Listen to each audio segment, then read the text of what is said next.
And um I've been dealing. I think one of the main obstacles to that is like we have a heavy culture of like anti-lazy, anti-procrastination, like a Oof. very Do, do, do, do, do. yeah, do, and what ends up happening is that, like, that builds, the scaffolding for, like, a huge structure of, like, shame to build in all of us whenever we do feel like we are procrastinating or things aren't going according, like, to the timeline that we put into place, and, another thing that I would also came up to me was, like, I'm not really like I there was I try to pride myself on not being fearful, Mm. but there is something that I do deal with a lot, which is nervousness. And I was thinking to myself, like, because as a yoga instructor, it's like you have to audition. Like, not only are you interviewing, you're auditioning, and then a lot of these places they want you to do like a few. Some places they want you to do like a few free classes to see how it is. So like, it's like kinda it can be nerve-wracking at times, especially when you don't have any other income. Mm. So, uh, I had to, like, I was just reflecting on it for a moment, and it's like, it's perfectly okay to feel nervous, like, there is no shame in feeling nervous. It's perfectly okay in waiting because you feel nervous. Like, all nervousness means is that you're about to do something important, like, that you think's important in your heart or in your mind. And you also know, like, how important it is to do important things. So it's like nervousness is really like this great gift that gives us pause.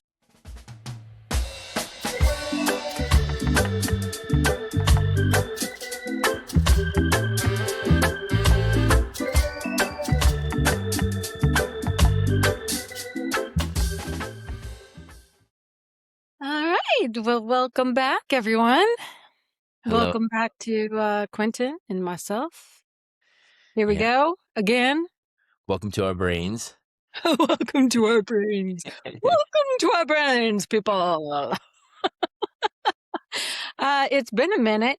Lots of stuff going on. Seems like the last little while has been so crazy, and I am glad to say things are settling in. Yes, yeah, things are smoothing out. It makes sense. It's, meant to be like a dust storm for a little bit. Oh my god, it really does feel like it's been a crazy dust storm, but we are settled in and enjoying our new home in Myrtle Beach, and Mm. everybody should come visit us, and yeah, Mhm. it's pretty fun. We, finally now I still have some to unpack, but all the essentials are in place now, so I can start to find things and then I had, my family came to visit last week, so we were actually scheduled to record, but there were so many people in the house. I was like, "Yeah, that's Yeah. probably not gonna happen." And it Wait, was great. The house is so big, like, all the family was just, like, all over the place, and it mm, was really fun, my little sister and little brother came to visit with their families. mm. Yeah, it was super How great. many children were there? Like, what are the ages? Well, Like, it's funny because they're all teenagers now, right? So, we had, uh, the oldest was 20 now, mm, and then we had, his little brother who's also came with his boyfriend, so they were here, and then my son brought I mean, my brother brought his son, and he's 12. mm, So there it was, like, a very different energy than in the past, like, very teenager energy, and yeah, then my niece who lives here, she's actually 39, and then her daughter is 21, and mm, her son is, uh, 15, and her new baby is, like, 10 months now. So, we had so much fun, and there were so many people around, and the house was constantly full, oh, and Easter and all the things. It was a really wonderful, wonderful couple weeks. I was really I think when family and friends come to visit your mm. new house, that's when it really starts to feel like home. Yeah. You Uh, can move in, you can have all your stuff, and it was so cute because they all moved in. I mean, when they all got here and they saw just, like, our house, but it was all of our stuff just, like, in a new place and everything was set up, they were like, Oh, it just feels like Yaya's house. This is totally comfortable and Mm, and yeah, yeah. yeah, that's my name, Yaya. Oh, yeah, it's like I'm Yaya, Auntie Yaya sometimes, we're just Yaya. Oh, When my 20-year-old nephew was, a firstborn, he and I are very, very, very close.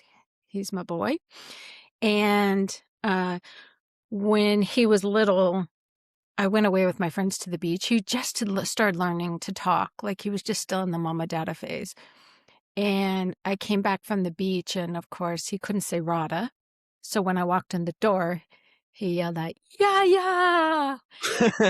And so ever since then, for now, like, the past 20 years, I've been Yaya, so my family all tends to refer to me as Yaya when we're all together, so yeah, so everybody was at Yaya's house. Wow. Wow, that's Mhm. dope. That's great. Um, Yeah, and you've had some changes too.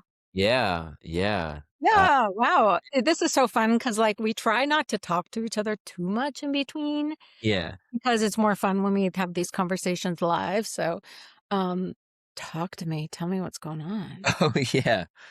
I mean, it's hard to, like, put a finger on what's most interesting. I mean, I turned my birthday was on Sunday. Oh my gosh, happy birthday! Yeah, thank you.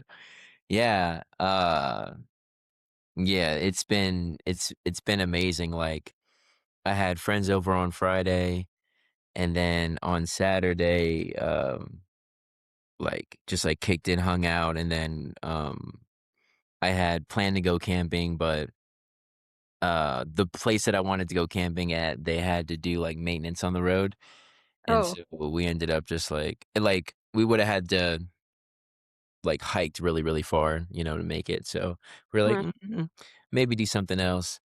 And then and then on Sunday, like, Safa and I just kicked it. It was just like a one-on-one kinda slow, like, we ah, just been together.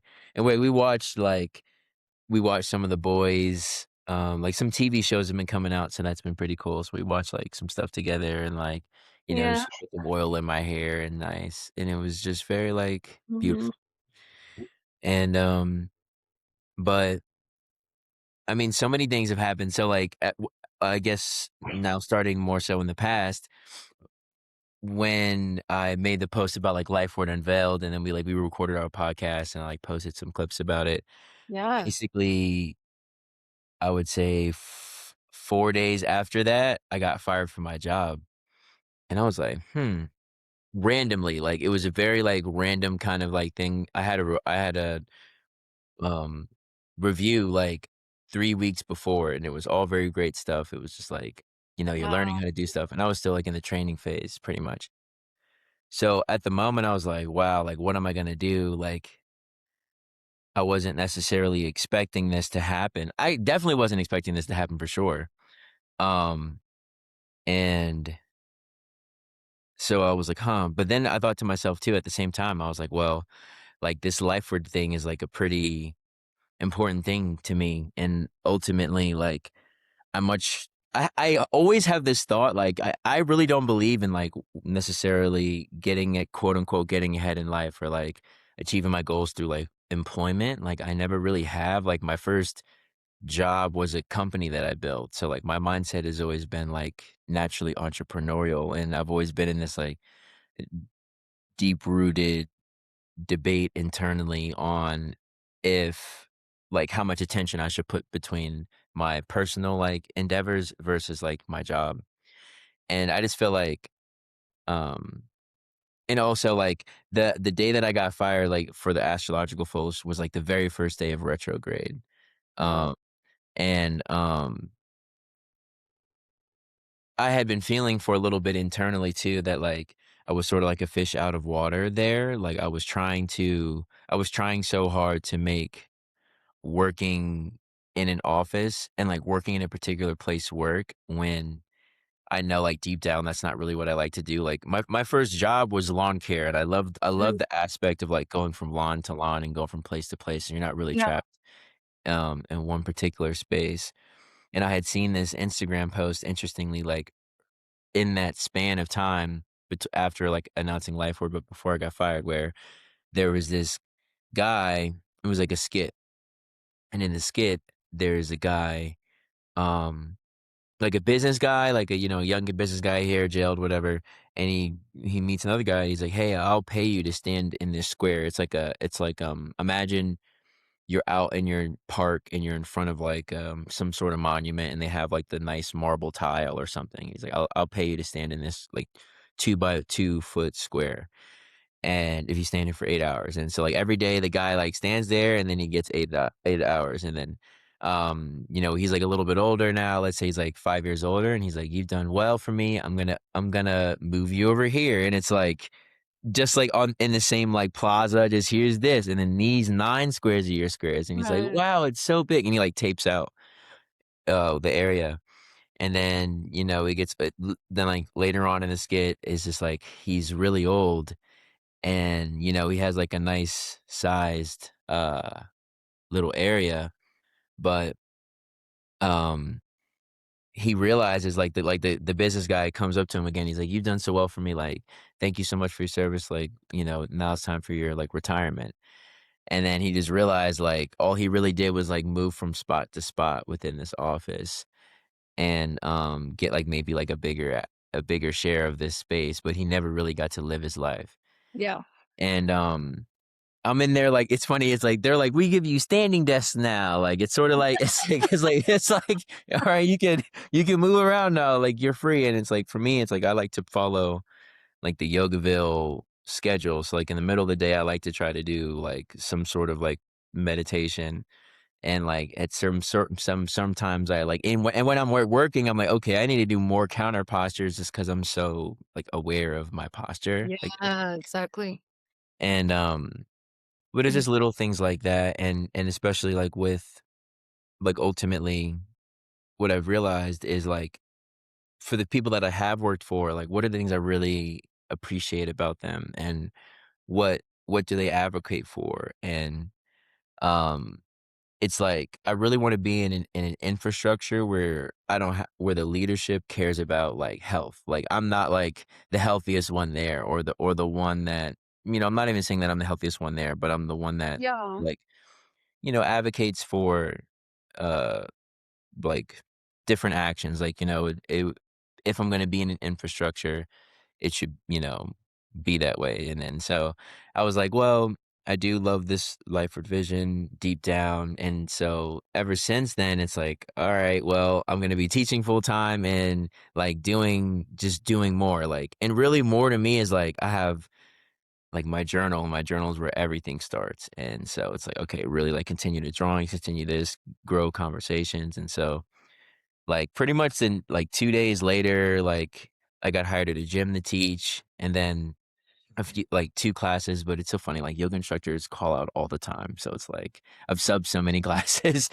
It's like, I'm supposed to teach once a week, I've taught, like, 3 times a week, like, for the What? last few weeks, so, and then, today I have an audition at another spot, and then tomorrow I have an audition at another spot, and then I was like, "Well, I can just get Eventbrite and just post my own, like, free classes on Eventbrite, and then just make it be like, 'Hey, if you wanna give donations, that'd be cool too.'" So, like, to at, the middle of the day at 12:15 at Cheeseman Park near me, Tuesday, Wednesday, Thursday, I teach a class there, and then I was already teaching Thursday nights at 7:30, um, and then, hosting events and, like, getting more of, like, the podcast content out and, like, just trying to just really, um, like, nurture the baby, as It's so it's funny because 'cause you're kinda like such a unicorn in the yoga world, like a black man, young man teaching yoga. yeah. Yeah, 100%. So female dominated still, and then there's, like, a spattering of male yoga teachers, and then thinking of, like, men of color. 100%. Yeah, it's such a great thing that you're out there representing and creating 100%. that space, because also, one thing we talked about in New York all the time is if you don't see people at the head of the room that look like you, you're gonna think it's not for you. And it's really important that we have so much diversity that everybody looks at it and says, "This is not just for skinny white women." 1,000%. Yeah. 1,000%. But watch out. Yeah. Every man that I know who's been a yoga instructor, man, the women start, all the women come out, "Wow, wow, wow." I mean, it's so funny. It's so funny that you say that because it's like, you know, it's interesting that you say that because, like, one of the things that I reasons I talk about lust, obviously, is because it's like, first of all, that's, like, already a problem just for most of us in our society, but it's, like, Yeah. especially difficult for a male yoga instructor because, like, if you're not wearing the newest double scrunch shorts, like, you're not, like, it's also a fashion contest too in class. And, like, in a lot of the hot yoga studios, for example, it can be like that, and it's like I teach at a gym. Like, gyms notoriously have always been, like, the space, and, like, now that there's a lot more women in gyms too. Mhm. And then on top of that, it's like, um, it's so interesting, like, how it works because, there's this, like, well, first of all, I'll say one thing that came to mind was, like, when I got hired at the gym, they were like, "You're literally the first male instructor that we have," like, just to put it, like, emphasize, Right.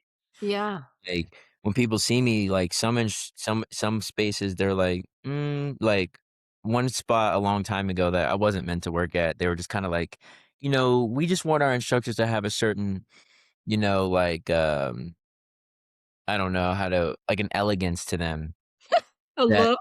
Yeah, like a certain look, and it's, like, exactly what you're talking about where it's like, Yeah, it's uh very lookist. It's so weird that, of course, like, yoga has turned into, like, this fashion lookist environment, which, of course, has nothing to do with yoga, but, you know. well, it doesn't have to do with yoga, but it does have to, like, I don't wanna say, well, I guess you could say, like, feminine culture does care about fashion. So it's like, at the same time, it's like you have these 2 mix of these things where you have yoga mixed with American female culture, at a larger scale. And I'm just using American, I don't know how it is across the world, but, like, where it's like, they're always like, there is this, there is it's funny, I was talking to my wife about this, I was like, I'm realizing more and more as I'm seeing, like, packs of women together, like, going out shopping. I'm like, and same thing with men, but more so with women where, like, they're all dressed the same, where it's like I saw a pack of, like, 7 girls, I swear. They were all wearing blue jeans and a white shirt. Maybe one was wearing baby blue. Mm. And sort of like this idea where it's like, we're all here together. We look alike. There's the group message where it's like, what are we wearing? Like, how are we dressing? And I think it's a beautiful thing. And but like you said, but for like males to teach yoga, and if the fashion more so now is like super, and I'm talking about like the 30-year-olds, the 20-year-olds, like definitely. Yeah. And then at the same time, when I think about this, I remember my mom always saying, she's like, my mom would always say, like, your 20s are when you can be sexy, like, and like not only, but it's really like, like enjoy it while you can be it. Yeah, of course. So, There's so a I, freedom and, like, a yeah. yeah, there's something really beautiful in your 20s. Yeah, yeah, and I'm all for that. So I think for me, it's been like definitely interesting navigating because like God is so funny. Like he's so ironic to me. Like he plays like jokes where he'll be like, "Okay, can you handle this situation? How are you going to handle yourself in this situation?"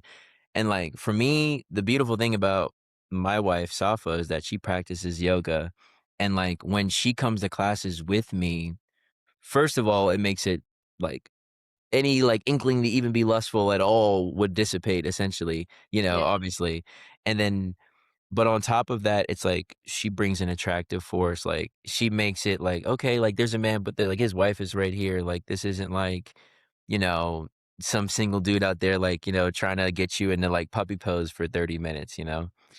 And I've yeah, like, definitely I can see, uh it's so funny. It's like how like being in control of lust or allows you to actually like expand your audience base. Like when there's times where like maybe I don't know, like, cause also, like, less is also attached to taste, so it's like, if I eat a lot of cookies or, like, I'm just, like, not doing my best on Instagram and just scrolling, looking at stupid stuff, it's like, you're not gonna be though that like, your audience that actually wants to come to your class, they're not gonna come to your class because typically speaking, like you said, like, females come to class, so if you're lustful towards females, like, I feel like God is like, "You're not in the space right now to have female, students because you're not going to teach them right accordingly, you're not in the right state really to teach." And then but when I'm on my, like, best behavior or longer streaks of, like, being more celibate or controlling my lust more meaningfully, it's like, that's when all the baddies come, like, that's when all the people come, that's when, like, and then it's, like, obviously, like, baddies attract, like, different just more and more people to come to the class because it's like, there is that fashion thing there. Do people do wanna be around people that look good? There is this, like, and it aspect of it, and I like the reason why I feel like it's important to point this out because, like, even if you get into yoga for the wrong reasons, it can still work because it's a science, Yeah. right? Like, you might go in there, you're like, "Oh, I wanna see cute girls." And then all of a sudden, if you actually come consistently, and you're listening to the instructor and you're paying attention, like, honest to God, like, it can translate and transmute, There's And a whole, like, thing about yoga butt, right? Like, so yeah. many people came to yoga to get yoga butt, Yeah, yeah, yeah. which is great. I mean, but it's Yeah, gonna exactly. transform their life, so I am all about, like, whatever brings you in the door.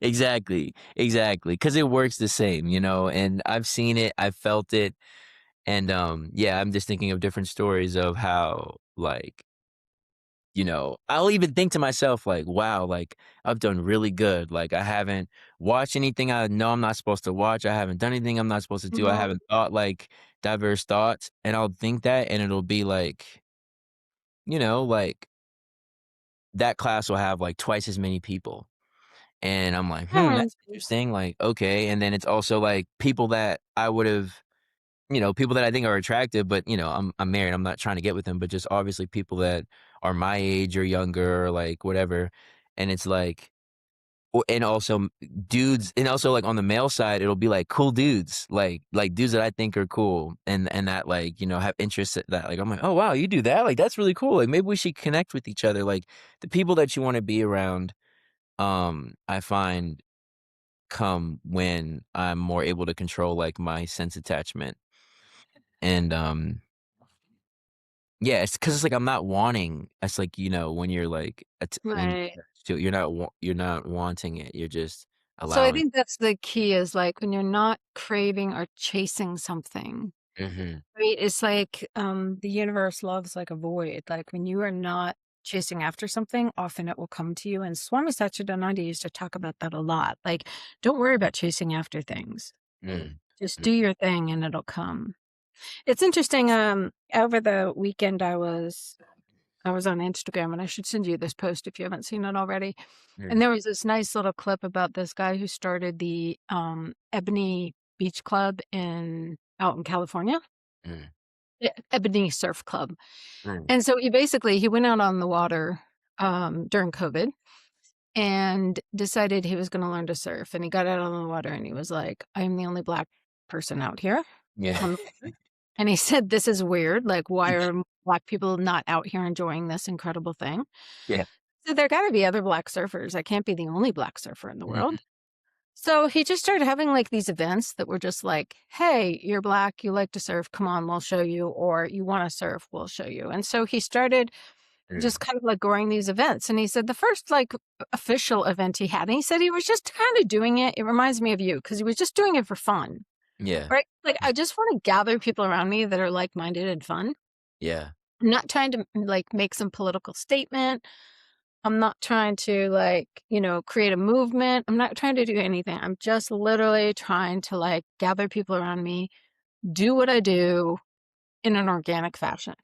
yeah, And so the first one he had was, like, 50 people, and he said he started having them every month, and the next one was, like, 100, then the next one was, like, 200, and by the time they, like, got to the fall or whatever, there were 5,000 people showing up for these events. Wow. And Wow. I never meant to be something. I never meant to, like, Mhm. be political. I didn't mean to, like, create a movement. I wasn't trying to be, like, a beacon of something. I Yeah. just literally was like, "This is so fun and cool. Why are more people that look like me not doing it?" Yeah.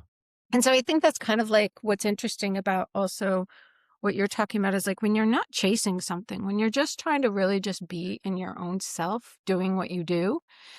I talk to this about about this to D a lot because I'm like, he loves the fish. Mm. It's like his passion, but sometimes he gets, like, really heady about it, and he tries to turn it into business, and he's like, "I'm not successful enough." I'm like, Yeah. "But do you just go out there and, like, play with the fish?" Like, I really feel like Mm. fish like to play, right? There's just like animals like to play, the Yeah. fish enjoy this sort of, like, Mm. flying thing that happens. I'm like, "Are you out there just, like, playing with the fish and enjoying the time and the energy and, the space with them?" And sometimes he is, and sometimes he's out there just, like, stressing out. Mm. I'm like, "You don't gotta stress." Um, hold on, that's actually I was just getting a text from D. He's asking if he can walk through. Look at that timing. Ah, so funny, right? We just invoked D. Um, yeah, so, like, this whole thing of, like, allowing things to flow Mm. and just being who you are in the space, in the moment, not for some purpose. And that's Mm. kind of like what you're saying is, like, not being there trying to be all whatever, like, skeezy or, like, "I'm Yeah. gonna be such a great yoga teacher," or, eh, being in even, like, this mode of, like, "Look at all these hot women who wanna come to my class," Yeah. but just being like, "I just really wanna legit, like, have a cool class that Yeah. people will enjoy and will come to, and that people will, see that they can also do this thing. Mm. And some people are going to be beautiful and some people are not. But also, I feel like everybody has like a purpose and a calling. Mm. I don't think we listen to it very often. I think we get really like we get stuck in like imposter syndrome. We get stuck in like all the reasons why we can't do it. But we all have that place where we know that, like, we just time, space, attachment, it all disappears. Mhm. And we're just, like, really in alignment with what we're doing. Um, and that is, like, that's what gets to be done. And, like, that's kind of like what we wanted to do here with OneAnswer Yoga in a way. It was like, you and I had these conversations and we had this sort of, like, calling to just talk. Yeah. I don't care if there's 5 listeners or 5,000 listeners or 5,000,000 listeners. You and I are just here doing our thing, right? And honestly, somebody asked me the other day, like, "How many listeners are you growing?" I said, "I don't know. I have Yeah. no concept at all. There could be 5 of you out there. There could be 5,000,000 of you out there now. I don't have any idea, and I don't really care." Like, it's really not about that. It's just about you and I being here in the space and talking about things that matter. And if it resonates with people, great. If it doesn't, that's fine. But Mm. it was like something that just organically happened. And Yeah. so what you're building with Life Word, I think, is the same idea. It's like this organic thing of like, this is what my calling is. And so often I think what happens too is we have this idea that like we can do both, right? So like you thought that you could pursue Life Word and you could do the corporate thing. Your heart was saying, but I really want Life Word. I really want Life Word. Well, the universe is eventually going to listen and it's going to adjust your life accordingly. And Mm. D is always like, it's really funny when he asks for something, he's like, I really should be more specific. So we're buying this house, right? And we have a garage and he's so excited because he finally has a garage for his boat. And so Yeah. he just kept being like, I want a garage for my boat. I want a garage for my boat. I want a garage for my boat. And so he got a garage for his boat. Yeah. However, his boat is literally like 4 inches too long to fit in the garage, to just back it up into the garage. And I Oh, was like, I got to learn to be more specific about what I want. So sometimes, like, you got to be specific about what you want. I want to, pursue this life work thing and I want to work a corporate job. But what was happening in your heart is that was not what you were wanting. You were just wanting to pursue life work. And so the universe is like, okay, well, you're going to get fired because you are not meant to be doing this thing. And that's really hard because it creates a lot of, it can create a lot of fear and instability and like, how are we Mhm. going to make money? How are we going to pay our bills? What are we going to do? Like, but I really feel like if you just flow with what the universe is doing and you're really in that space and you make the leap of faith, because you're always going to make the leap of faith, right? There's not, it very rarely when you're following your dharma or your passion or what you're supposed to do in life, is it all laid out for you with clarity? I mean, nothing in life is laid out for you. Yeah, yeah. Yeah, future. So there's always a leap of faith, and there's always this space where you have to just step into this, like, but this is the right thing to do, and it's all going to work out. And that is such a powerful, challenging thing to do. Um, it's all going to be okay. Yeah, it Yeah. is. It really is. It feels like that. I think, we can string a little bit of the astrology in it, not to just make it just about me, but it's like, this is Aries. I'm an Aries. I know it well. I would say I feel it well. And its role is to end winter. And it ends like the season of darkness essentially. And you go into this, like what you're saying is like, you know, there's this winter that we're in where it's like we're not living in accordance, you could say figuratively, where it's like, you're not really living in accordance with like your fullest expression. And um I've been dealing I think one of the main obstacles to that is like we have a heavy culture of like anti-lazy, anti-procrastination, like a Oof. very Do, do, do, do, do. yeah, do, and what ends up happening is that, like, that builds, the scaffolding for, like, a huge structure of, like, shame to build in all of us whenever we do feel like we are procrastinating or things aren't going according, like, to the timeline that we put into place, and, another thing that I would also came up to me was, like, I'm not really like I there was I try to pride myself on not being fearful, Yeah. but there is something that I do deal with a lot, which is nervousness.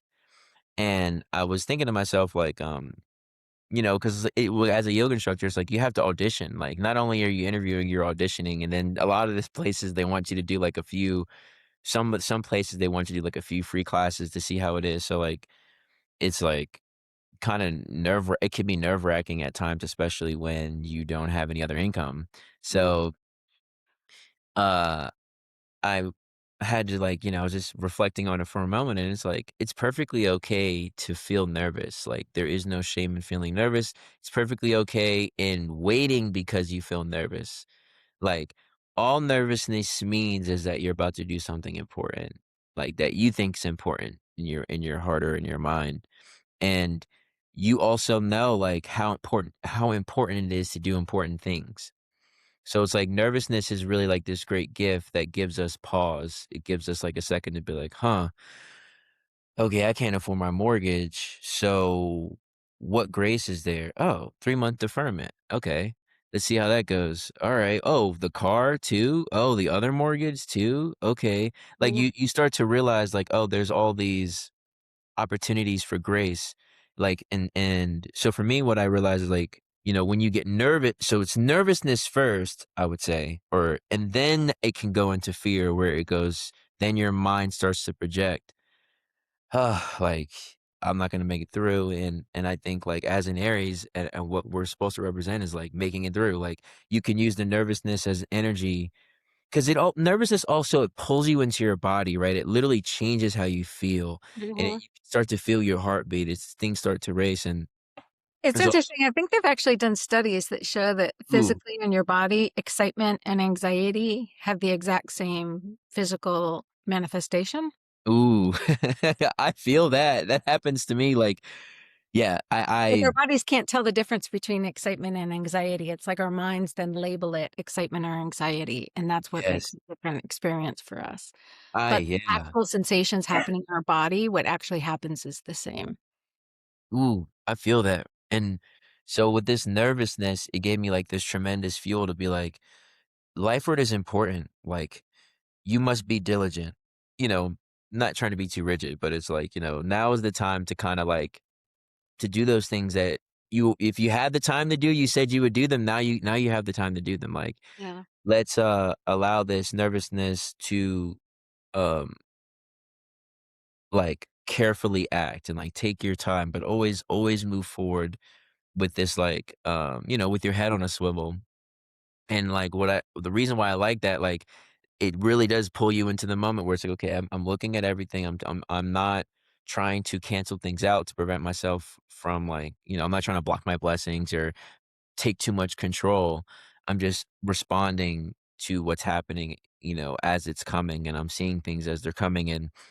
And like one of the main reasons not to ever like, I guess the main thing I'm kind of combating is like, yes, laziness is an obstacle on the path, but there's also a difference between nervous pause and deep reflection and trying to take your next move from like a place of grace rather than just like doing whatever it is right now. Like, and allowing yourself to kind of see like, what's in there? What's in that like, what's in that ti like, what's in the space between your timing and, like, divine timing? Like, you know, Ooh. a great example of that is, like, yeah, like, you have all these bills to pay, and it's like, "Okay, I think I need to do X, Y, and Z right now."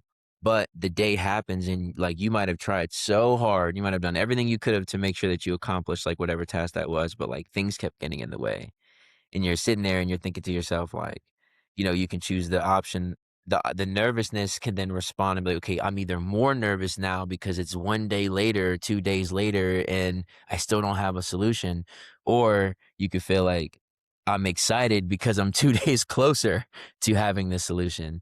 I'm excited because I'm 1 day closer to this job opportunity or X, Y, and Z. And I think that's really been a test that's been presented. And the last thing I'll say about like Aries is like, we like fighting. Like there's an interesting aspect where there is you can find joy in the struggle with life. Like you can find, you know, you can yeah, you can enjoy these things. Like that's kind of really one of the blessings that we're gifted with is that like, yeah, there is a beautiful feeling when you overcome. And I think overcoming has really been a major, like, aspect of this is, like, do you feel like you can overcome obstacles in your life, however they might be presented? Do you feel like you can overcome a controversy when it presents itself to you? And I think that this has definitely been a less this time period in, like, my first 30 years of life have definitely been, like, a class in that overcoming. I I'm thinking about, like, okay, so you're thinking about timelines, right?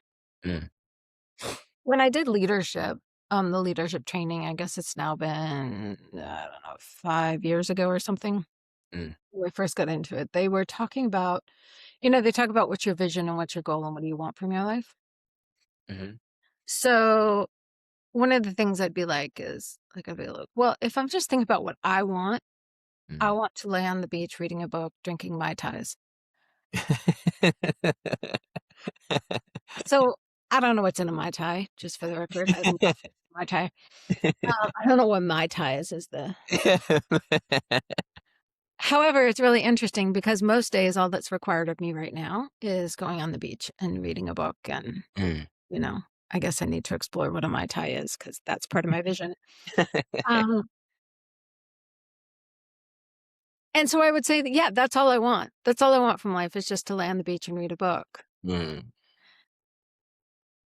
After I did that, of course, I went on this huge trajectory where through leadership, I ended up taking this role in New York that was great and mm, powerful, and I felt like I was making a lot of really cool change in the world, and we did a lot of really great work, and then I had to go through this whole, like, heart-wrenching part where it was needed to be over. I needed to let it go. Um, I felt like in some ways the work we'd done had been wiped out or unraveled.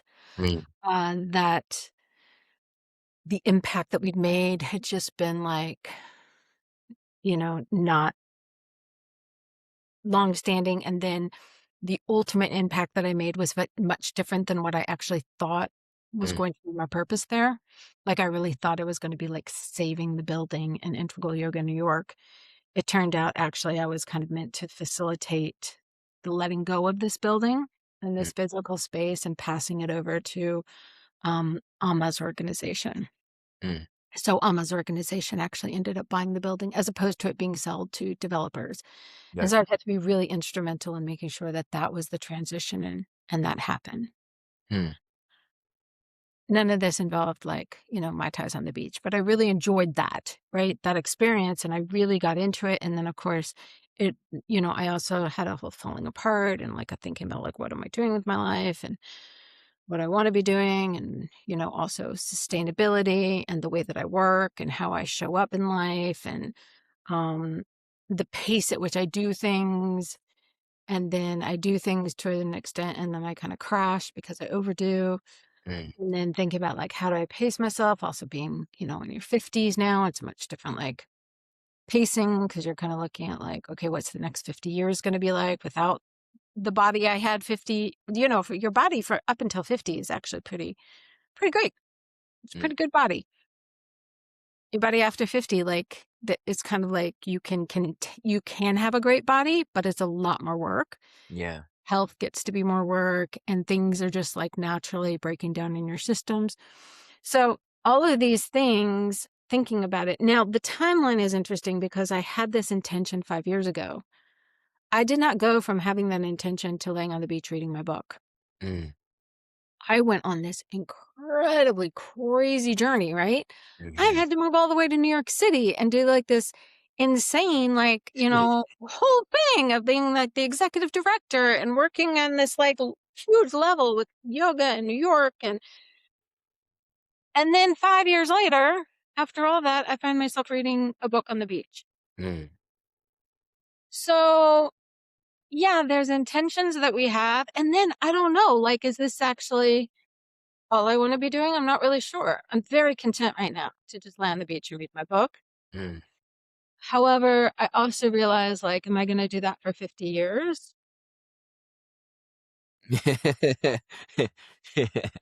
Probably. Probably not. There's probably Yeah. going to be some other desire or purpose that comes up for me.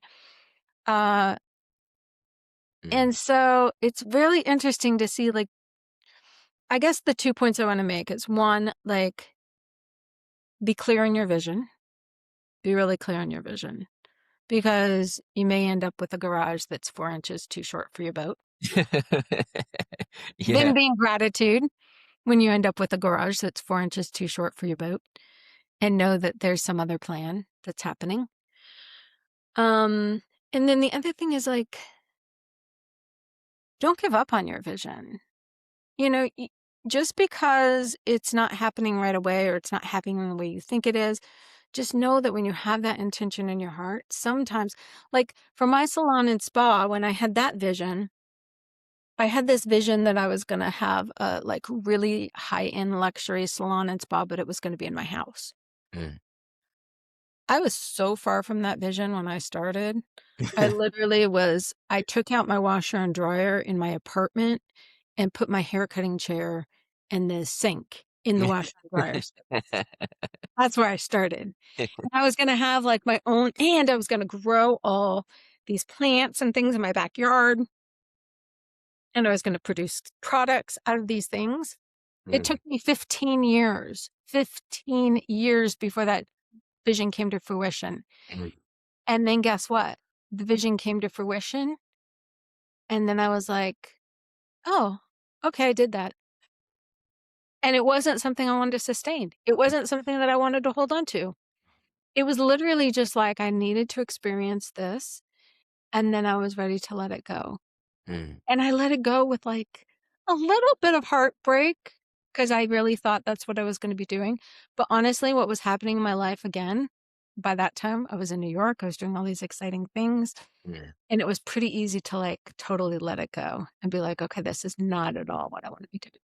So, I guess, you know, keep these things in mind when you're starting these things is, yeah, life where it could take you 15 years before you get to where you envision it, but don't give up on it.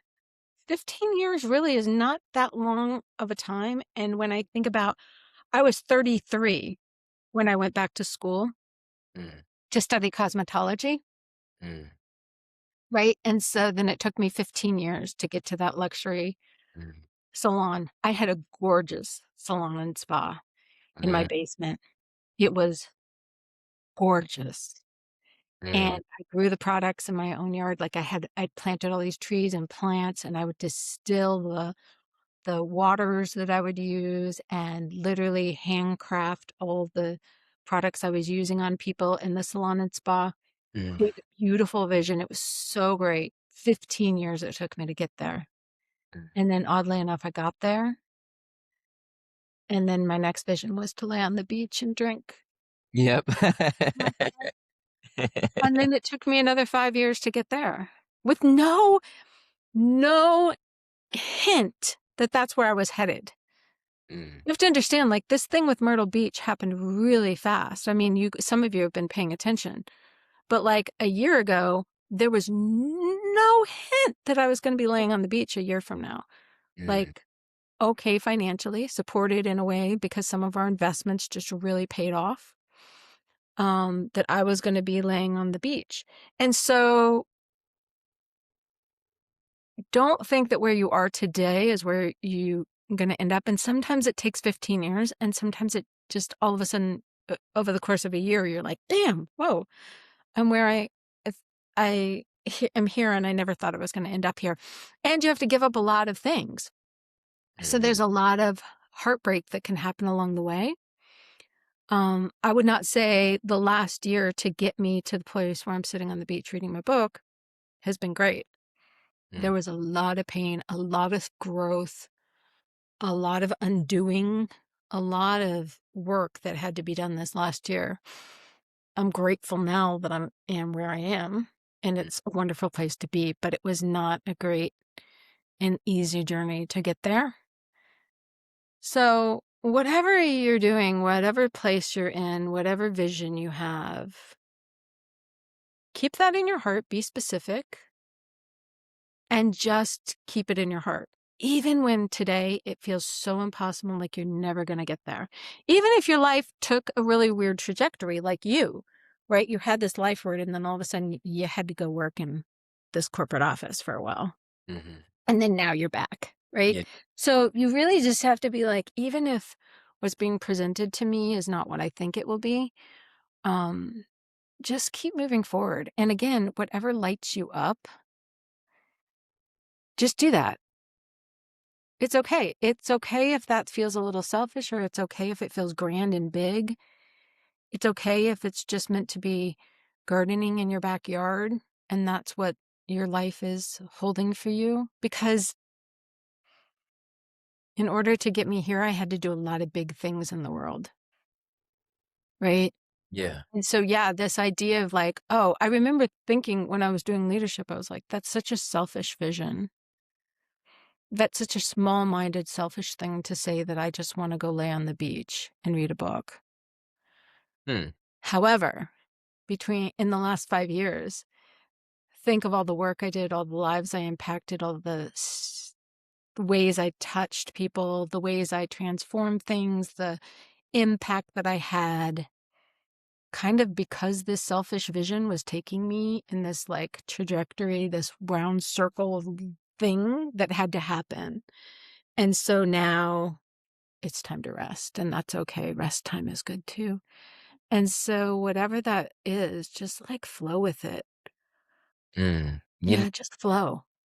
Yeah. I love what you're saying. I think, it's funny you're like, we're specific in some ways, but we're not specific in other ways where, I think what I've been trying to embrace or what's been coming to mind more recently in my life is like this idea of like expression in all the and every diverse way. So the life word vision is really downstream of just, I would say, like, my natural, like, tendency to wanna express my imagination in some way or shape or form. And, so it's like it's funny, it's like every day, like, I have my journal, so, like, I have, like, a daily journal and and that's, like, my job. Like, I'm like, "Okay, what's your job now?" "Okay, my job is to just Yeah. play, like, every day," right? And that was already your job. Like, you knew that was your job when you're a little kid. Like, it was very self-evident, but just play, like, play how you wanna play, and it's like, so every day, it's like I either write, let's say, an essay on a particular topic that's come to mind, or I'll draw, like, scenes from this like, scenes of when I'm envisioning, like, different angles, like, what essence I'm trying to put, poetry that explains, like, say, like, a treehouse, but, like, poetry that explains it in a little bit more depth than just, like, writing it out. And then, I have a guitar here, I'm practicing guitar. And then it's like, okay, I'm like with martial arts and jujitsu. Now I'm working at a gym, so now it's like, okay, now I'm doing a little bit of pull-ups and push-ups and put bench press and stuff like this. And then it's like, okay, this naturally the way my mind works, and I know many other people's minds works is like once you get into something, you start to just naturally, like what you're saying, you want to expand. Um, you see this boundary, okay, I'm only this strong, I want to get a little bit stronger. Like, let's see how that goes. And then rather than so then for me now it's like, okay, I have very diverse set, okay, I wanna make a song, so that's going to attract certain experiences. I don't know how many songs, but let's just say like 1, okay? Okay, I wanna get my next stripe in jiu-jitsu, okay? That's gonna attract a certain set of experiences and all these things. And I think that was sort of starting to accumulate also as I was working in the corporate world and these were also things that I have always thought, like, as a little kid, I'm like, it's so cool. It would be so cool if I was able to, be good at drawing and singing and public speaking and doing yoga, and if I could run fast, like, wouldn't it be so cool to be able to do all these different things? And I think that's what's been revived, I guess, especially 2 days into 31 for sure, is really, like, trying to embrace that and allowing yourself to, like, diversely express yourself because, um then it's like, okay, I have several specific my life has so much meaning because it's like I'm sitting here and it's like, "Oh, I could be doing something productive. I could be learning how to play a song, or I could be, drawing a scene for Life for it, or I could be reading this book and then Rod and I could be talking about it later or whatever." And and at the same time also knowing, like, I don't have kids yet, we wanna have kids. That's gonna Mhm. change things, right? Like, I know it's gonna happen. Kimmy might pass away at some point, but that's gonna change things. And, we're paying attention to the news and all this crazy stuff. That might change things. So you see, you have to be able to go with the flow. And like yoga, martial arts are another good way as you like purify and train the body. Like you understand these cycles. And I've also found too, like one of the things that is not often talked about, but is being talked about now is like just how important rest is. Like you would think, for example, if you did like butterfly or seated forward fold every single day, like just only those postures and you held those postures like that, you would get like flexible. Like you would get flexible for sure, don't get me wrong. But there is also a benefit to taking 1 day off and letting, like, some of those muscles, like, regenerate. With strength training, it's the same way. You wanna give your muscles sometimes, and I found that, like, my wrist, like, let's say, like, with a hip opening posture, like, half lotus or something, or lotus or fire log or something like that, and, I do them or pigeon or do them a couple days in a row or do them consistently, and, like, my hips might get tighter, my muscles might get sore, and then and then I'd take, like, 3 days off and come back into the posture, and I'm just, like, super deep into it. So I think in life sometimes it's sorta similar where it's like, Yeah, like, I have to also bake in the rest, where it's like, I'm not all focused on, like, doing this and doing that and doing this and doing that. It's like, another goal of mine is to be easeful and restful. Another goal of mine is to sip Mai Tais on the beach. But, like, that'll be a part that's one facet of a whole life that has all these other elements to it, and then sometimes our goals conflict with each other. Oh, you wanna be strong, but you wanna trail run at the same time, and there's this and that, and you have to prioritize one over the other, and it's just like you said, there's no rule book, and, like, you can know all these things in advance, but n Y that doesn't mean every tool is most useful at every time, like, sometimes like, I when you were speaking, what came to mind was the ocean and, like, how the waves most of the ocean, the water just goes up and down. When you're at the crest, you have a certain essence about you got the fuzz, you can see around, you can see the surrounding area, and then there's times when you're in the trough and, you can only kinda see, like, within the bowl that's around you. And that's what you're kinda and it represents the same oscillation between the cooling months and the warming months and all these things where, yeah, there's times for this peak activity and there's times for rest and collection and calming. And, um, I think, like, to go back to our very first point, or one of my very first points was, like, about, like, the shame around procrastination is, like, you Mm, might just be in the phase where you need to be, like, down low for a second, you need to just pay attention to what's right here and around you, and apply the tools that are, like, right in front of you. And then there's times in your life where you're gonna be up top, but you don't need to the wisdom that Swami Sachinanda understood was that these things happen regardless. Like, yeah, misfortune, ups, downs, like, they're forced upon you, like old age, sickness, so many random getting fired, these are things that will be forced upon you. And you need not worry because similarly, the opposite is also forced upon you. All of a sudden you're going to be reading on the beach or, a house full of like your family members and like, just having this interesting time. And like, yes, things happen because of our effort, but also like just because you want something doesn't mean you're going to get it in the crest season also. beautiful. Yeah. So that's been, like, something that I've observed where it's like, "Oh, I'm a varsity football player now, but, like, this kinda sucks, like, I really don't actually like this. I think I'm gonna quit now and do something different." And then, okay, now I got this lawn care company, and it was great, but now, it's not really what I want anymore, and giving yourself that freedom to blossom into something new again and again and again and again and again is, like, I think the key to really, like, finding peace in whatever situation you're in rather than holding on to, like, the beauty that once was or that you once thought you wanted to live in.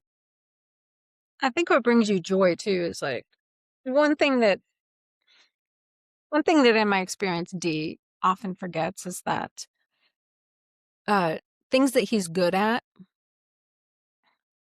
he will discredit and he'll think it's just obvious. Like so Mm. he won't take credit for like what he's really good at. And I think people do that the same sort of with their desires. Like I could think, well, everybody wants to lie on the beach and read a book. We don't all get to be the people lying on the beach to read a book. That's what everyone wants. Well, I have a sister who literally that would be her own personal version of hell. Hates the beach. She does not like laying in the sun. She lives in Scotland. Her idea of a beautiful day is cold and rainy, and that is like my idea of personal hell. Just because that's your vision and your goal, don't think like, oh, that's what everybody wants. And so I can't have that because Mm. everybody wants, and we all can't do that. That is not what everybody wants. And things that you are naturally good at and that come naturally to you that feel easy, we can often discredit as thinking like that's not a talent, that's not a Mhm. skill, because it comes so naturally and easily to us. And so recognizing that those are your strengths, and your strengths can also feel so easy that they don't feel valued to you. So realizing like these things that are easy and flow and things just going and just like doing what you love. Um, Yeah. and not everybody wants to be a full-time yoga teacher. Not everybody wants to. you Yeah. know? Not everybody wants these things. And everybody loves kind of doing something. Like, there are people who love working with animals, and so cleaning up animal poop, yeah, that might suck, but it's worth it to them because they love, love, love working with animals. Mm. I'm not sure I like working with animals enough to spend my life cleaning up. Like, That's do I have to do really that part? bored. So, I think about my sister, like, my sister cooking for her is so effortless because she just loves it and it comes so naturally, and she really, really does not give herself enough credit for how amazing she is, because she can just walk into the kitchen and just whip up some food for people. And she's most of, the last 20 years, she's been a full-time mom, and so she really discredits, like, how powerful that skill is and how natural it is and what an incredible skill it is. If I had to go into the kitchen and cook for, like, she just cooked for, like, 15 people and just didn't even think about it. If I had to do that, I'd have to, like, take a nap for a week. Like, I'd be like, "Whoa, I am booked for a week. Wow, I cooked dinner for 15. Woo, get it out of me." I mean, Absolutely. I think we all just get to appreciate our strengths and where that leads us in life, because those are also, like, the little hints. That's the universe giving you little hints saying, "Hey, you really enjoy this. This is really easy. Yeah. I'm giving you a hint of what your dharma is. I'm giving you a hint of what your path is." And so, not that everything's gonna be easy, and again, I talked about this a lot with G of, like, he was like, "But it should be easy." I'm like, "Okay, it doesn't mean the external is going to be easy, it means the internal is going to be easy." So, like, lifting a heavy weight is not easy. Doing a jujitsu match is not easy. That's not an easy thing to do. Yeah. However, Yeah. internally, it can be easy because it's enjoyable, it's something you're in alignment with, it's Yeah. something that you enjoy. I love going and lifting weights. It's Yeah. really fun. It's not easy, but it Yeah. is easy internally, and so it's an easy thing for me to do even though physically outside it's hard. So don't think that easy means, like, everything's gonna fall into place and it's all just gonna, like, go, but what will be easy is your thoughts around it, how you react to it. That's what makes it easy, is like, "Oh, I'm in alignment with this. It's Yeah. flowing. This is good." The internal feels really easy. And I think that goes along with, like, this idea of what you were saying about procrastination and laziness. Sometimes internal easiness can also feel like laziness. Yeah. And so watching that and being like, we're so pre-programmed in this world to do and not just like be, that sometimes we're more in that just flow and that internal ease, it feels like we're being lazy and we're not doing enough. And so you really get to, I think, be aware and watch yourself, you know, be like, take it easy, don't be lazy. That's what Swami Satchidananda would always say, right? In his affirmations, take it easy, but don't be lazy. So, like, there's gonna be a fine line for us always. And the only person who knows how to walk that line is yourself. And you're gonna know, because if you're lazy, lethargy will set in, and also your thoughts will start to be lazy and procrastinating, right? Yeah. If you're easy, then everything's flowing, you're in a great mind space, you're in a good mood. There's a difference, right, between that energy. But also watch how your mind will try to say easy is lazy. You got to be really on top of your mind all the time, of like watching the stories that it's telling.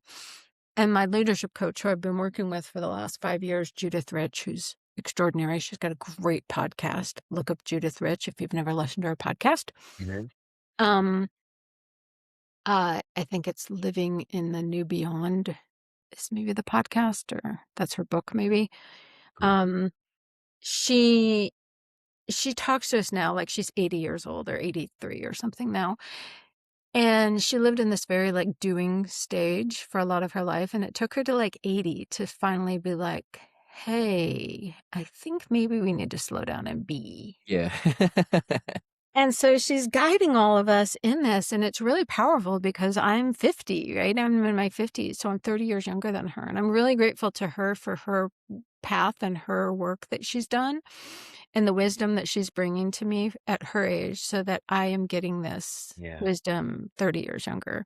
And I love this too because I do feel like in a lot of ways, um, in our conversations, I Yeah. get to bring stuff from my 20 years extra experience, and Yeah. then you get to bring stuff to the next generations with your 20 plus years of experience. So it's a great process where we get to all be in this, like, passing down the knowledge and also being like, you know, we're fortunate if we can listen to our elders and learn from their experience.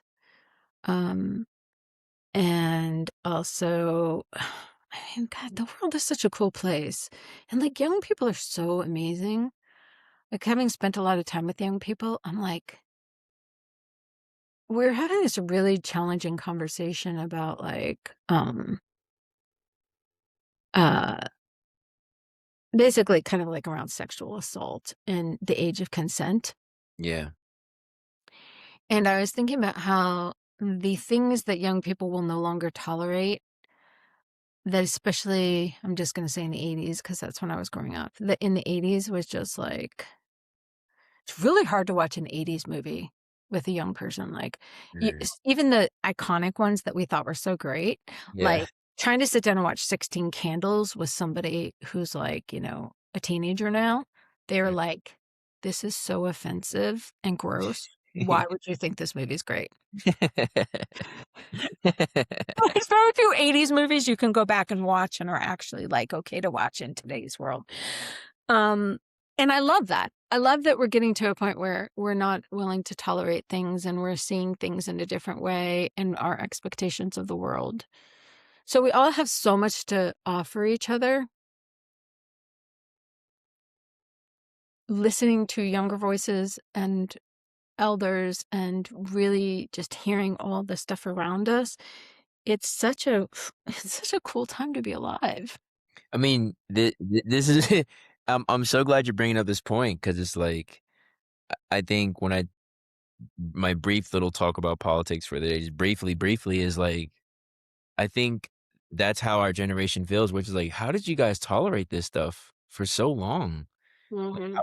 how are some things even tolerable? Like, and so like the younger folks, like you're saying, and I had the pleasure of meeting like a 12-year-old and like a 17-year-old like maybe like 3 years ago from like Colorado, and I was talking to like the 17-year-old, and I was like, wow, this is crazy that I'm talking like, they make it seem like you guys don't know anything, but you also but not really, not really. Like, you're very smart, Yeah. and maybe more of the analog things, like typing your own emails or writing letters, like, maybe that might be you're not might not be as good at that, but I think, like, some of this complex thought and then also having access to like all of the previous philosophy that's been thought about. And not only that, you have access to all these audiobooks and podcasts on these different topics that like there's just so much more information that they have access to that I feel like it is definitely one of the biggest disconnects.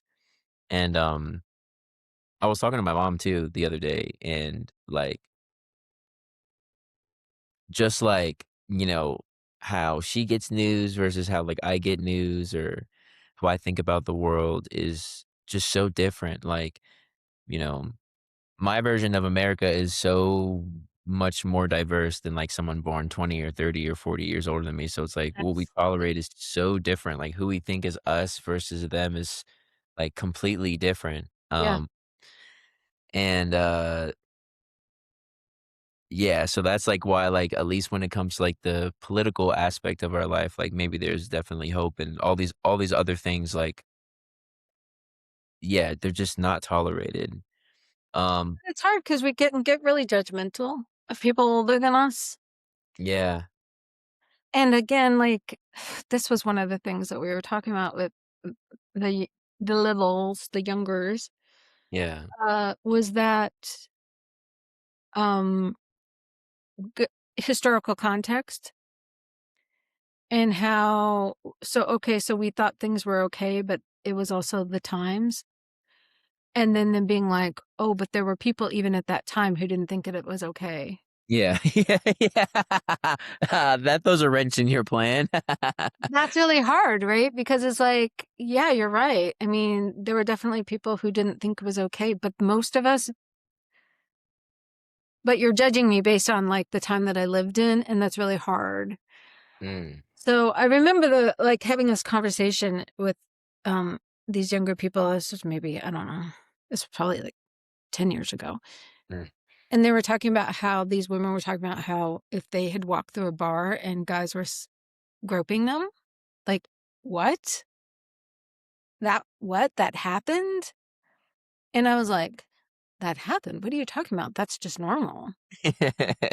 And they were just like, are you out of your mind? Like, that would never happen. Like, I would never walking through a bar now and having just men just reaching out and groping you. Are you kidding me? That's so Yeah, horrible. yeah. And I remember just thinking like, oh, wow. Okay, your tolerance is much different than mine. Like, my tolerance is still like, if I was walking around now and a man reached out and touched me, I would still have a huge tolerance that I Yeah. really shouldn't have. Yeah, It's yeah. appropriate for me to have. But growing up, when I grew up, it was so their men thought they had so much ownership over women's bodies that touching them without consent, we weren't even talking about it. Like, Mm, you have to understand, like, sexual harassment in the workplace barely existed. mm, So that's why I'm like, well, yeah, sometimes I think things and I do things under that context. And so we were actually talking about like age difference. Like, is it okay for like, at what age can an older man be involved with a younger woman, or mm, how young is too young? mm, mm. And so as these things were coming up, the tolerance level was really extraordinary. And I was like, but it was a different time. Like, those things were okay back then. And of course, like, the teenagers are like, no, that was never okay. Oh, darn it. I know it was never okay, but it was okay. So I think like the way that that's Mm, why I try to be really I try to be patient. I'm like I said, I can be really critical of baby boomers. yeah.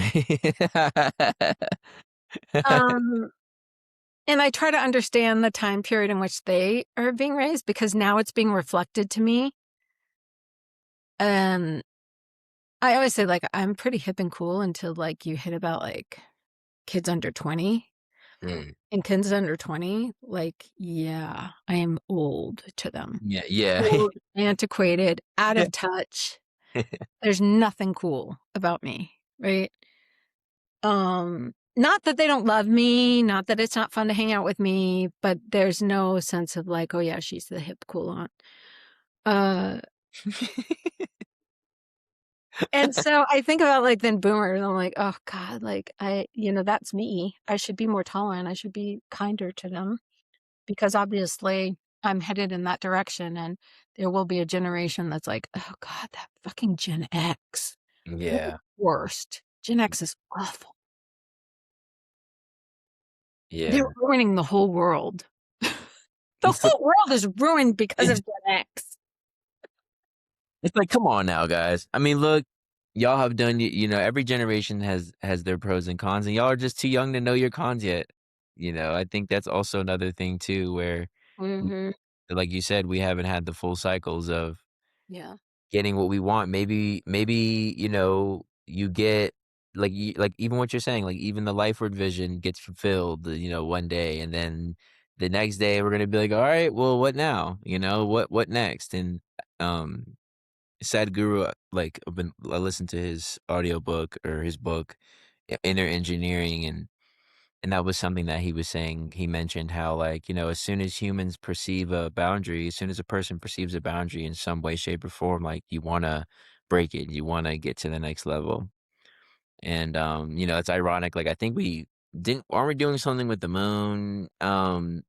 And, I mean, even that even expresses our, like, whole Yeah.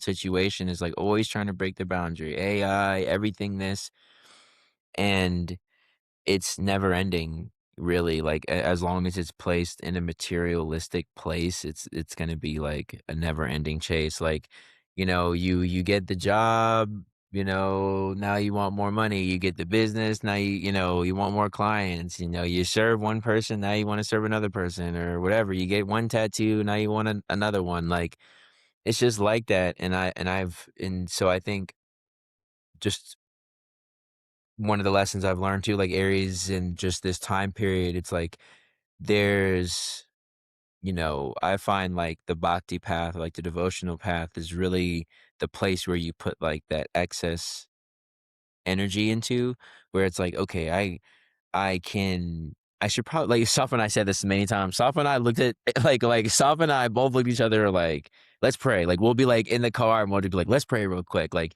let's just, like let's pray, like, one time. Like, we're in I think, like, what I'm trying to get at is, like, that fulfillment, you know you can have your visions, you can have your goals, you can keep chasing all this stuff, but I found that, like, the real fulfillment comes in, like, the observation that you're living in some sort of prayer answered. It might not have been, like, exactly how you wanted it to be, but it was still answered regardless. Like, you got the garage, it's a little short, but you got the garage, like, or like, you know, whatever thing it is.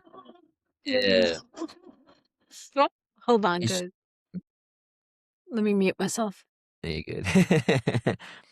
Yeah, and just that sensation of living in answered prayer, and then also feeling like, okay, if I'm living in answered prayer, then, like, to some extent, these prayers that I'm praying now will be answered, like, in some way, shape, or form, and having faith that, like, I can't see it now, like, it's the very beginning of the season, but, like, this will bear fruit in some way, shape, or form. That's its function, that's its purpose. It'll bear fruit, it'll bear seeds, something will come from this, like, I don't know exactly how it will impact the whole, but every cause has, or every effect has a cause or whatever. Like, if I'm doing something, it's gonna have an impact, and having faith that, like, okay, I can't see the whole trail that I'm going on, but I can see what's in front of me, and I can take at least one step that's in the right direction. And I wanna, like, circle back on something that you said, like, with ease is, another way that the mind will use ease as a trick, and, another thing that's been big for me is, like, what is the discipline's role in all of this? Like, and dis and how discipline, or, I guess you'd even say thoughtfulness, like, these things, like, take energy and they might not seem "easy," quote, unquote, but the mind will be like for like, a big one for me, obviously, would be like, my mind will be like, "Hey, it'll be easier if you don't, like, read today, or if you don't practice guitar, or it'll be easier if you don't do this." But then it's like, I don't do it. First of all, me not doing it and knowing that I didn't do it when I said I was gonna do it, like, that causes a lot of dis-ease in and of itself after it happens. But then in the physical play in the like, if it's something that I know I could have done and I chose to be lazy over the ease in this scenario, like, you're just sitting there scrolling your phone, you could have taken 3 minutes to just play a couple strums and put it down. And I do realize, though, and the way that I know that the way that have now noticed that it's laziness and I have a negative response is, like, Safa might be frustrated with me over something, like, randomly, or, like, I might stub my toe, or, like, these little things where it's like, like, you can tell, is what I'm trying to say, is you can do something, you might not know, like, hey, am I choosing to be lazy, or am I choosing to be in that frequency of ease? Well, the way you know is afterwards, like, are you still easeful after you've done that action? And if and or is there been any consequence? And that can be another hint to tell for anyone. And that's really been, like, helping me guide me along my path, where it's like, yeah, yeah, maybe, like, waking up at, like, maybe the first thing I do in is going to the meditation room, and right now that might feel like a little bit uneasy because I hadn't been doing it every day. But it's like, you can also know that, like, if you do that enough times, it goes from feeling like, not easy in the beginning, to feeling easy in the beginning, to feeling automatic almost.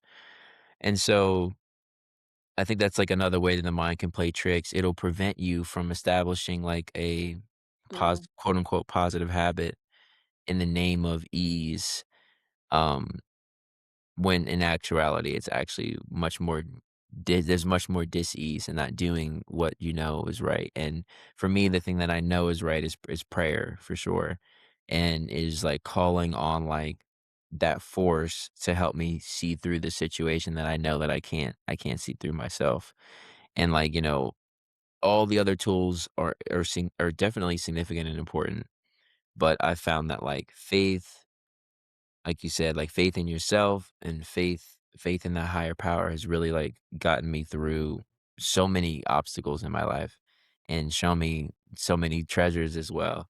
So Yeah. cool. Well, You have wrapped it up in a beautiful book. I just yeah, I mean, yeah, ease is something that, again, j repetition can make things easier. So don't think that, like, just because it's hard the first time you do it, it won't be easier. And Mm, just like anything, I mean, practicing meditation, controlling the thoughts becomes easier, maintaining your peace becomes easier. yeah, So that's where, like, the discipline and the practice can be really powerful because sometimes practice will make well, every time practice will make things easier. yeah. So, yeah, when we say that things should be easy, it doesn't just mean like, it's all just gonna. Woo! But I'm glad you made a vocal for that because if you weren't watching this on YouTube, I was waving my hands around and he vocalized the woo woo. Um, Yeah. yeah. So just keep again, if just to wrap everything up, just have that alignment. Know that what's in your heart Mm, is unique to you. mm, If there's a desire, follow the desire. Don't think like, oh, I can't have that or everybody yeah, wants this or just follow that desire. Know that it can, that seed is not necessarily going to grow overnight. mm, Don't give up on your vision. Just keep plodding away at it. And know that sometimes it takes a really circuitous route, right? It's not going to be like a straight shot all the time. And then allow it to be easeful. And again, that easeful comes with discipline. Repetition can bring ease. Changing your mindset, prayer can bring ease, right? Letting go is very easeful. So one of the things about prayer is it's like turning things over to a higher power is yeah, really powerful, and that's like the bhakti path. I mean, they say the bhakti is sometimes the most direct and easiest way to attain enlightenment or, yeah, realization because you're just turning everything over. And that release can be easeful, but it takes practice sometimes. It's going to be more easeful for some than others. yeah. And so finding whatever feels like the smooth thing, and then just realizing, like, when you have a vision in your heart and things go a different way, and it seems like, oh, something really bad, quote unquote, bad happened, just know that it's just the universe has got your back. Like, it's got your back. Yeah, Just allow it to have your back. yeah. Yeah. Allow it to have your back and know that even though it's coming in a strange way, that if you just keep putting one foot in front of the other, it will happen. 1,000%. Well, Right. we Another beautiful, yeah. wonderful talk, Yeah. discussion. Thank you so much for being here. Thank you to Quentin. Thank you to all of you Thank you. that are out there listening. And we will talk to you again soon. Om. Yes. Peace. Talk to you later.